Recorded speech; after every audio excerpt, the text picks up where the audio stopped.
Number 7. Joseph James PAPPAS. On July the 20th of 2018, heart surgeon Mark Hausknecht was riding his bike while heading to work at the Texas Medical Center in Houston. The 65-year-old physician who in the past had treated US President George W. Bush Sr. was followed by a second biker for several miles. As the latter passed him at around 9 a.m., he turned around and opened fire on Hausknecht before riding away. The doctor was hit in the head and torso, sustaining injuries from which he was pronounced dead at Ben Taub Hospital. The shooting was captured by a Metro bus camera, and its exceedingly deliberate and unprovoked nature puzzled investigators for days. A woman then called the police claiming that her neighbor resembled the suspect in the footage. He was identified as 62-year-old Joseph James PAPPAS, a former deputy constable who was described as an expert marksman. The authorities contacted a family friend from whom they learned that PAPPAS had threatened to take his life in text messages. He'd also sent the deed for his house and title of his vehicle to the aforementioned friend's mother, claiming he had a terminal illness. A search of his nearly empty Westbury home revealed a last will and testament, as well as a file he'd collected on Hausknecht's job, home, and routines, which confirmed that he was his killer. The police eventually tracked PAPPAS down in Houston, and as the bulletproof vest-clad suspect was approached by 2 officers, he fatally shot himself in the head with a .22 caliber snub-nosed revolver. The motive for the killing, which had eluded investigators at first, was revealed to have been a grudge of over 2 decades that PAPPAS had held against Hausknecht. Its origins were traced back to 1997, when his mother had died on the cardiologist's operating table, but it wasn't clear why PAPPAS had targeted him so long after her passing. Number 6. KAITLYN CONLEY. 60-year-old Mary Yoder, the owner of a chiropractic clinic in Whitesboro, New York, unexpectedly passed away on July the 22nd of 2015. A few days earlier, she'd been perfectly healthy, but during the 48 hours leading up to her death, she was in severe pain from what was initially believed to have been a stomach virus. The woman was mourned by her family and those with whom she had a working relationship, including her receptionist, KAITLYN CONLEY. The latter paid tribute to Mary on Facebook the day after her passing through a moving post which began with, "If love could have saved you, you would have lived forever." Conley, then in her early 20s, was involved in what was described as an on-again, off-again romantic relationship with Mary's son, Adam. The woman's death was ultimately deemed suspicious, and upon further examination of her body, it was determined that she'd been fatally poisoned with a drug called colchicine, used to treat gout. Her husband and son were the initial persons of interest, with the potential motives of an extramarital love interest for the former and inheritance for the latter. Then, in November of 2015, the Oneida County Sheriff's Office received an anonymous letter that indicated a vial of colchicine could be found under the passenger seat of Adam's Jeep. He allowed law enforcement to search his vehicle and was bewildered when the container turned up as the letter had stated. His alibi, however, was solid, as he'd been visiting family in Long Island during the time frame of his mother's poisoning. Attention ultimately turned to Conley when investigators learned that her sporadic relationship with Adam had been fraught and tensed. A theory began to take shape that Conley held a grudge against him and that she'd poisoned Mary to hurt someone he loved. It was suspected she'd spiked a protein shake her boss drank daily. The young woman admitted to having written the letter during her interviews with detectives and claimed she feared Adam. However, the purchase of the colchicine was traced to Conley. Her online activity indicated she'd researched the most lethal poisons, and her DNA was found on the vial taken from Adam's Jeep. She maintained her innocence but was eventually found guilty of first-degree manslaughter and sentenced to 23 years in prison. Number 5. Walter Moody.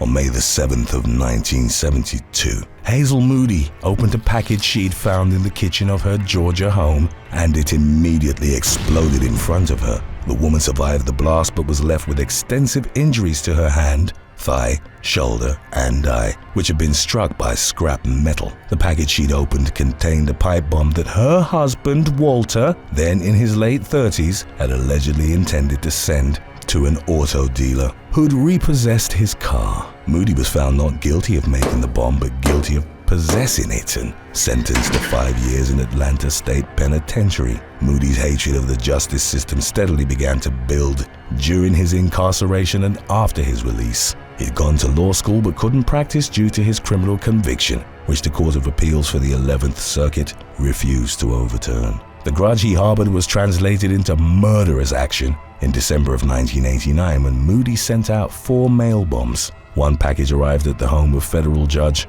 Robert Vance in Mountain Brook, Alabama. He proceeded to open it on December the 16th and was killed instantly in the blast, while his wife was severely injured. 2 days later, black civil rights attorney Robert Robinson died in a similar explosion at his office in Savannah, Georgia. 2 other packages were intercepted and defused. One sent to 11th Circuit Court's headquarters in Atlanta and another to the office of Willie Dennis, president of the NAACP branch in Jacksonville, Florida. An extensive investigation identified Moody as a culprit, and he was arrested with his second wife, Susan. She agreed to testify against him in exchange for immunity. Investigators determined that only the 11th Circuit Court and Vance had been targets valued by Moody. The other 2 packages Moody had sent were meant to distract and make it seem like the bombings had been racially motivated. He was sentenced to death, and the punishment was carried out via lethal injection in April of 2018 when Moody was 83 years old. Number 4. Alexander Palmer. On August the 5th of 2017, pensioner Peter Wrighton was walking his 2 dogs in woodland known as the Heath near East Harlem, England. During the day out, a knifeman approached 83-year-old Wrighton from behind and began stabbing him relentlessly. Passers-by stumbled upon the man's lifeless body hidden under brambles and alerted the authorities. The police found that his head had nearly been severed from his body and discovered further injuries inflicted with such brutality that they'd initially believed Wrighton had been mauled by a wild animal. A murder investigation was eventually launched, but the authorities struggled to identify a suspect in what appeared to have been a random killing. A psychologist then pointed them in the direction of ex-Army Commando Alexander Palmer, aged 24. The medical specialist had treated him at RAF Marham, where Palmer had told staff he heard a voice in his head called Little Alex, with a particular hatred towards dog walkers. The voice reportedly urged Palmer to stab and kill them. The police tracked his personalized license plate L666AHP to the area of the attack. During the ensuing police interviews, Palmer was asked about the number, a reputed mark of Satan, and joked that he was a little devil. He admitted being in the area but denied killing Wrighton. During his case's legal proceedings, the prosecution argued that him being in the Woodlands vicinity was no coincidence and said that little Alex appears to have some ill feeling or a grudge towards dog walkers. During his talks with mental health staff, Palmer had claimed that when he eventually hurt someone, that his victim would likely be chosen at random. It only took a jury 44 minutes to find Palmer guilty at Nottingham Crown Court, and he was sentenced to life with a minimum of 28 years served. Number 3. David Hall.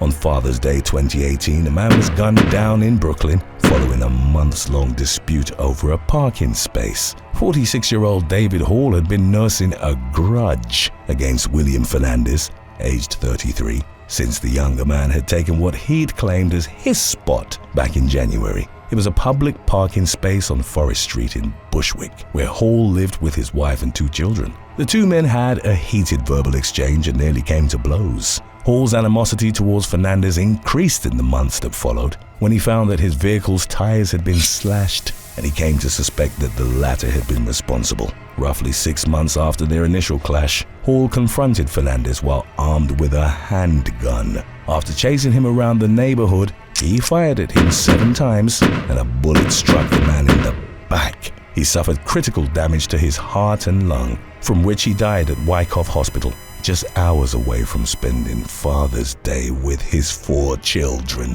Hall remained on the run for roughly 3 weeks, but ultimately surrendered to the police at the 83rd Precinct. He was subsequently convicted of second-degree murder and sentenced to 20 years to life in prison.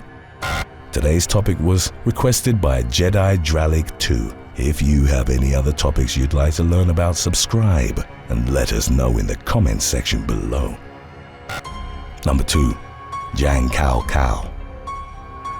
In 1996, Chinese man ZHANG KOUKOU, aged 13 at the time, witnessed his mother being beaten to death by Wang Zhengjun, then in his late teens. It was the brutal culmination of a long-standing feud between Zhang and Wang's families, who lived in a village in the southwest of the Shanxi province. Following a dispute, the woman has struck Wang in the face with a piece of metal before the teenager dealt the fatal blow with a wooden bat. Upon considering his age and the active role Zhang's mother had had in the conflict, the authorities sentenced Wang to 7 years in prison. There were no more conflicts between the two families, but over the course of the 2 decades that followed, Zhang was consumed by a grudge that affected his job, lifestyle, and mental health. Then on February the 15th of 2015, he learned that 40-year-old Wang would be returning to the village for the celebration of the Spring Festival. A few days later, on the eve of the Lunar New Year, Zhang ambushed the man and his brother,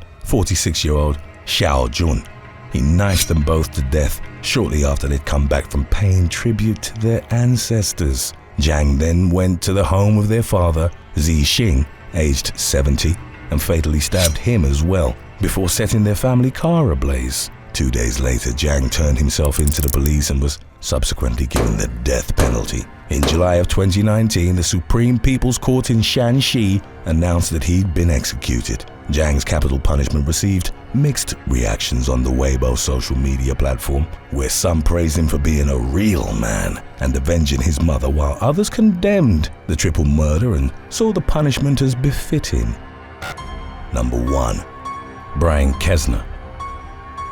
Texas couple Brian KESNER and Krista Copeland got married in 2012, but within several years began having problems in their relationship. By 2017, they were separated, and Copeland had started seeing another man while reportedly retaining custody of their 9-year-old son. Reports from those familiar with their situation suggested that KESNER resented Copeland for moving on with her life. In September of 2017, KESNER asked to see his son, and his former partner agreed, with the ensuing rendezvous taking place in the parking lot of Southwest Regional Branch Library in Fort Worth. Witnesses from a synagogue nearby were reported to have heard the pair arguing loudly before KESNER brandished a gun. He then shot Copeland in the head as she sat in the driver's seat of her car. Their son was present at the scene but not in the vehicle, and he was physically unharmed in the incident. The woman was rushed to a local hospital where she succumbed to her injuries a short time later. In the moments that followed, KESNER got back in his truck and drove a short distance before ultimately turning the weapon on himself and ending his life via a gunshot to the head. Thanks for watching. Would you rather find out that you're adopted or that your significant other is cheating on you? Let us know in the comments section below.